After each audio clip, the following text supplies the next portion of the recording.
Mimi nataka niwaulize katika maombi haya ya leo. Kuna mahali nataka usaidizi kutoka kwenu.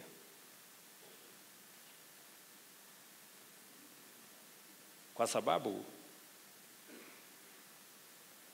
hapa Meru tulikuwa na changamoto ya kukosekana kwa amani na umoja. Mungu ametubarikia, sasa Meru imesimama pamoja. Vile Mungu alitusaidia kukapatikana amani, kukapatikana umoja katika kanisa letu la AIPCA.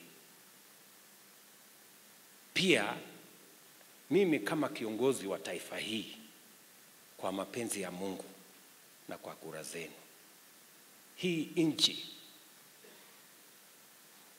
nataka iwe ni nchi yenye iko na amani na iko na umoja. That is my mission. Na mimi naamini yule Mungu alitusaidia tukawa na amani na umoja AIPCA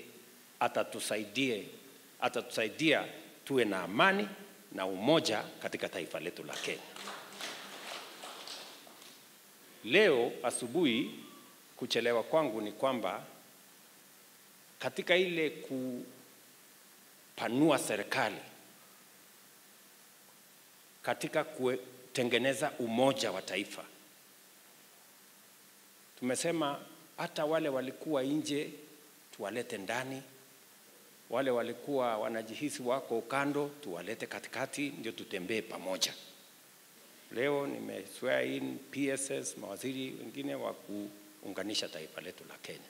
Ile maombi mimi naomba kutoka kwenu ni kwamba muniombee na muombee taifa la Kenya, tuwe ni watu wa amani na tuwe na umoja, kwa sababu ndio njia ya pekee ya kuunganisha taifa letu la Kenya na kushughulikia kwa pamoja mambo ya maendeleo ya taifa letu la Kenya.